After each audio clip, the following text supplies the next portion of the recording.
কিছু মাস আগে যেই চীন উইন্টার অলিম্পিকে ভারতকে চোখ রাঙাচ্ছিল সেই আজ ভারত সরকারের কাছে অনুরোধ করছে। আসলে ভারত সরকার গত কিছু সময় ধরে ভারতে অপারেট করা চাইনিজ কোম্পানিগুলোর ওপর তদন্ত এবং পদক্ষেপ নেওয়ার গতি খুব বাড়িয়ে দিয়েছে। চাইনিজ কোম্পানির ইনভেস্টিগেশনের দরুন এটা পাওয়া যায় বছরের শুরুতে আর্থিক বর্ষ শেষ হওয়ার আগে শাওমি ইন্ডিয়া ফেব্রুয়ারি মাসে রয়্যালটির নামে 3টে ফরেন বেসড এন্টিটিস অর্থাৎ 3টে বিদেশি ফার্মকে ইল্লিগাল ভাবে 5,551 কোটি টাকা ফরেক্স রেমিটেন্সেস পাঠিয়েছিল। ইডি বলেছে শাওমি ইন্ডিয়ার এই 3টে ফরেন বেসড এন্টিটিস এর সঙ্গে কোনো সম্পর্ক ছিল না, আর না তো শাওমি ইন্ডিয়া এই 3 জনের থেকে কোনো সার্ভিস নিয়েছিল। তা সত্ত্বেও ডকুমেন্টে এদিক ওদিক করে শাওমি ইন্ডিয়া চীনে বসে থাকা তার প্যারেন্ট কোম্পানি শাওমি গ্রুপের কথা মতোই পয়সা ট্রান্সফার করেছিল। এছাড়া রেমিটেন্সেস ইন্টারন্যাশনাল ব্যাংকে ট্রান্সফার করার জন্য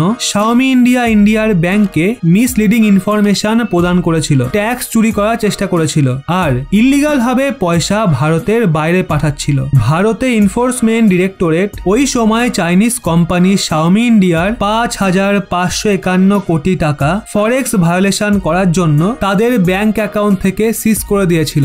যখনই শাওমি ইন্ডিয়ার চুরি ধরা পড়ে তখনই ভারত সরকারের অন্যান্য চাইনিজ কোম্পানিগুলোর উপর সন্দেহ হয়, আর ভারত অনেকগুলো চীনা কোম্পানির বিরুদ্ধে ইনভেস্টিগেশন শুরু করে দেয়। এখন এই তদন্তের দরুন শাওমি ইন্ডিয়ার মতো আরো একটা বড় Chinese company Vivo India enforcement ডিরেক্টরেটের সন্দেহের তালিকায় চলে আসে। ভিভো আইপিএল এর টাইটেল স্পন্সরও ছিল, আর ভারতীয় স্মার্টফোন মার্কেটে এটা ভীষণই বড় একটা নাম। এনফোর্সমেন্ট ডিরেক্টরেটের ইনভেস্টিগেশনের দরুন এটা পাওয়া যায় ভিভো ইন্ডিয়া ভারতে মানি লন্ডারিং এর কাজ করছিল, যার পর একদিন আগেই এনফোর্সমেন্ট ডিরেক্টরেট দেশ জুড়ে অনেক রাজ্যতে ভিভো ইন্ডিয়ার মোট 44টা অফিসে রেড মারে আর ইনভেস্টিগেশন করে। রিপোর্ট অনুযায়ী এই রেড দিল্লি, মহারাষ্ট্র, মেঘালয় এবং উত্তরপ্রদেশে প্রিভেনশন অফ মানি লন্ডারিং অ্যাক্টের অন্তর্ভুক্ত হয়। আসলে এনফোর্সমেন্ট ডিরেক্টরেটে সন্দেহ রয়েছে ভিভো ইন্ডিয়াও শাওমি ইন্ডিয়ার মতো ভারত থেকে ইল্লিগাল ভাবে পয়সা বাইরে পাঠাচ্ছে। যেমনটা শাওমি ইন্ডিয়ার পর ভিভোর ওপর কার্যকলাপ শুরু হয়, তখন ওদিকে চীনের বিদেশ মন্ত্রণালয়ের তরফ থেকে রিয়াকশন চলে এসছে। রেফারেন্স হিসাবে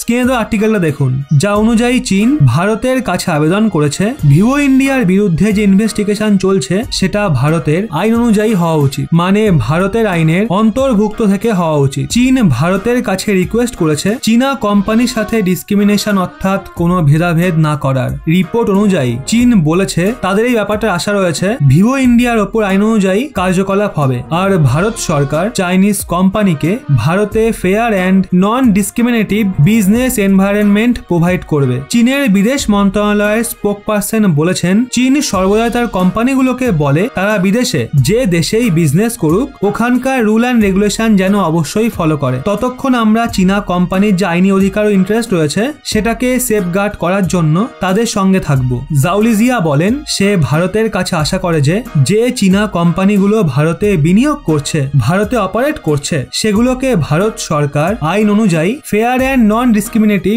বিজনেস এনভায়রনমেন্ট প্রোভাইড করবে, আর ভারতে চাইনিজ কোম্পানিগুলোর সঙ্গে ভেদাভেদ একদমই হবে না। সে যাই হোক, আপনাদের কি মনে হয় চাইনিজ কোম্পানিগুলোর বিরুদ্ধে এমন পদক্ষেপ নিয়ে ভারত সরকার কি একদম ঠিক করেছে, হ্যাঁ নাকি না? নিচে কমেন্টে আপনার মতামত অবশ্যই জানান।